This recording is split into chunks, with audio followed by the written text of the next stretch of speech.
একদম সরাসরি আজকের এই বিশ্লেষণে ঢোকা যাক।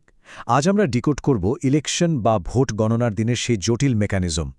ভারতবর্ষে, বিশেষ করে পশ্চিমবঙ্গে কাউন্টিং ডে নিয়ে ঐতিহাসিকভাবে চলে আসা নানা অভিযোগ আর তার পাল্টা ইলেকশন কমিশনের নেওয়া কড়া আধুনিক সিকিউরিটি মেজার্স, সবকিছুর একটা ফ্যাক্ট বেসড অ্যানালিসিস আজ আমরা করব। একটা খুব কমন ধারণা আছে যে ভোট দেওয়া শেষ মানেই বুঝি গোটা প্রসেস কমপ্লিট। কিন্তু একটু খেয়াল করলে দেখবেন পলিটিক্যাল হিস্ট্রি আর পুরনো কিছু অভিযোগ একেবারে অন্য কথা বলে। সেখানে কিন্তু কাউন্টিংয়ের দিনেও ম্যানিপুলেশনের একটা থিওরিটিক্যাল পসিবিলিটি থেকে যায়। তো প্রশ্ন হল, সত্যি কি গণনার দিন পুরো রেজাল্ট একেবারে উল্টে যাওয়া সম্ভব? এই দাবিগুলোর পেছনের আসল সত্যিটা নিরপেক্ষভাবে বুঝতে আজ আমরা 6টা মূল বিষয়ে ফোকাস করব। স্ট্রং রুম, কাউন্টিং এজেন্টদের উপর চাপ, টেবিল লেভেলের হিসেব, স্লো কাউন্টিং বা ধীর গতির গণনা, অফিসিয়ালদের ইনফ্লুয়েন্স করা এবং সবশেষে বর্তমানের মডার্ন সেফগার্ডস। চলুন প্রথম ফেজ থেকে শুরু করা যাক।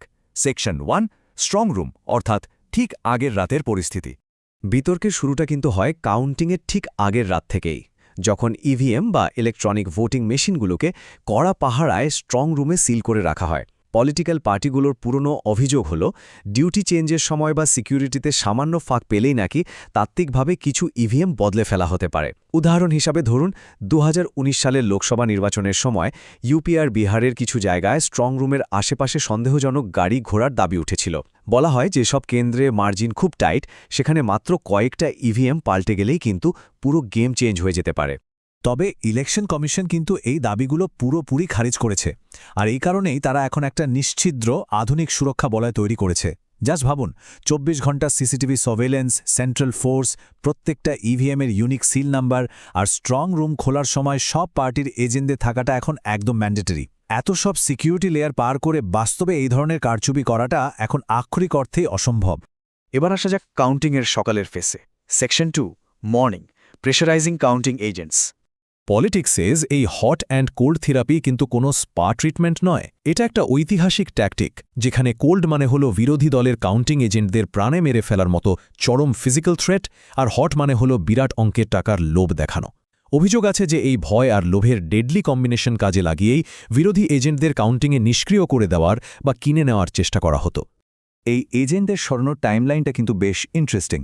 আগের রাত থেকে শুরু হয় হুমকি, এরপর ভোরবেলা আসে ব্রিফকেস বা ঘুষের অফার, আর অভিযোগ অনুযায়ী সকাল 10টা থেকে দুপুর 1টার মধ্যে বহু বিরোধী এজেন্টকে নাকি কাউন্টিং হল থেকে রীতিমতো ফোর্সফুলি বের করে দেওয়া হয়। থিওরিটিক্যালি ভাবলে দুপুর গড়ানোর আগেই যদি বিরোধী এজেন্টরা আউট হয়ে যান, তাহলে তো পুরো কাউন্টিং প্রসেসটাই ওয়ান সাইডেড হয়ে যায়, তাই না? তখন ডমিনেন্ট পার্টি খুব সহজেই রেজাল্ট কন্ট্রোল করতে পারে। এবার চলুন দেখি দুপুরবেলা ঠিক কী ঘটে। Section 3, mid day, table level tallying. কাউন্টিংয়ে স্ট্যান্ডার্ড প্রসেসটা জানলেই বুঝতে পারবেন ঠিক কোথায় লুপহোলস থাকতে পারে। প্রথমে গোনা হয় পোস্টাল ব্যালেট, তারপর রাউন্ডের পর রাউন্ড ইভিএম খোলা হয়। প্রতিটা টেবিলে 3-4 জন সরকারি অফিসার সেই রেজাল্ট নোট করেন, আর শেষে রিটার্নিং অফিসার সব ডেটা কম্পাইল করে ফাইনাল রেজাল্ট ডিক্লেয়ার করেন। এখন অভিযোগ হল, টেবিলে যদি অ্যালার্ট বিরোধী এজেন্ট না থাকেন, তাহলে ইভিএমের আসল নম্বরগুলো অফিসিয়াল খাতায় তোলার সময় নাকি ইজিলি বদলে দেওয়া যায়। ধরুন ক্যান্ডিডেট এ পেয়েছেন 500 ভোট আর ক্যান্ডিডেট বি 400। খাতায় লেখার সময় সেটা জাস্ট উল্টে 400 আর 500 করে দেওয়া হলো। অতীতে এমনটাই দাবি করেছে বহু রাজনৈতিক দল। দিনের পরবর্তী অংশে কি হয় সেটা আরও একটু সিরিয়াস। সেকশন 4, বিকেল থেকে মধ্যরাত, ধীর গতির গণনা। 6 থেকে 8। হ্যাঁ, একটা অ্যাসেম্বলি বা বিধানসভা কেন্দ্রের 15 থেকে 25 রাউন্ডের ইভিএম কাউন্টিং শেষ হতে নর্মালি এই 6 থেকে 8 ঘণ্টায় লাগার কথা। হিসাব অনুযায়ী সকাল 8টায় কাউন্টিং শুরু হলে দুপুর 2টো থেকে 3টের মধ্যে কিন্তু গোটা প্রসেস কমপ্লিট হয়ে যাওয়ার কথা। কিন্তু এখানেই এন্ট্রি নেয় কাউন্টিং জ্যামিং। পলিটিক্যাল সার্কেলে ঐতিহাসিকভাবে এটাকে অনেক সময় সায়েন্টিফিক রিগিংও বলা হয়। অভিযোগ আছে যে ইচ্ছেকৃতভাবে টেবিলে ইভিএম পৌঁছাতে দেরি করানো হয়, যাতে পুরো প্রসেসটা সে মাঝরাত অবধি টেনে নিয়ে যাওয়া হয়। টানা এতক্ষণ কাজ করার পর স্বাভাবিকভাবে এজেন্টদের চরম শারীরিক ও মানসিক ক্লান্তি আসে। আর ঠিক সেই সুযোগটাকেই কাজে লাগানো হয় শেষের দিকের ক্রুশিয়াল রাউন্ডগুলোতে, যেখানে জয় পরাজয়ের মার্জিন থাকে একেবারে সামান্য। আর এই দিনের শেষ ধাপটা হলো সবচেয়ে হাই লেভেলের। Section 5, the final sign off, influencing officials.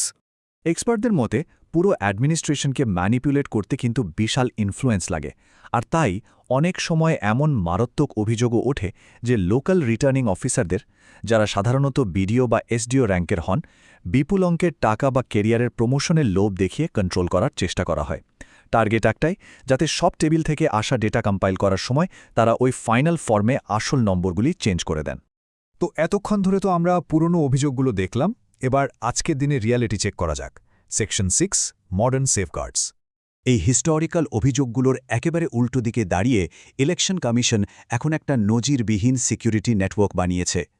Counting হলের ভেতরে সিসিটিভির কড়া নজরদারি, ইন্ডিপেন্ডেন্ট মাইক্রো অবজারভার, সেন্ট্রাল ফোর্সের বিশাল উপস্থিতি আর কোনো সরকারি অফিসার কারচুপি করলে তার জন্য কঠোরতম আইনি শাস্তির ব্যবস্থা, এই সব কিছুই এখন একেবারে গ্রাউন্ড রিয়ালিটি। আর এই কড়া নজরদারির একটা জ্যান্ত প্রমাণ হল বাংলার সাম্প্রতিক নির্বাচনগুলো, যেখানে ভোট গ্রহণ পর্ব সম্পূর্ণ শান্তিপূর্ণভাবে মিটেছে এবং সবচেয়ে বড় কথা, কোথাও কোনো ক্যাজুয়ালিটির খবর নেই। প্রশাসনের এই অবিশ্বাস্য স্ট্রিক্টনেস কিন্তু পরিষ্কার বুঝিয়ে দেয় যে কাউন্টিং হলেও যে কোনো রকম ইন্টারফেয়ারেন্সের বিরুদ্ধে জিরো টলারেন্স পলিসি মেনটেন করা হবে।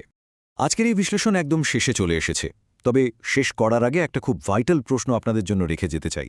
মডার্ন টেকনোলজি আর প্রশাসনের এই যে কড়া নজরদারি, এটা কি সত্যিই আমাদের গণতান্ত্রিক গণনা প্রক্রিয়ার পুরনো সব ত্রুটি চিরতরে মুছে ফেলতে পেরেছে? এই প্রশ্নটাই কিন্তু আমাদের মনে করিয়ে দেয় যে প্রত্যেকটা ভোটের পবিত্রতা রক্ষার লড়াইটা আসলে একটা কন্টিনিউয়াস প্রসেস।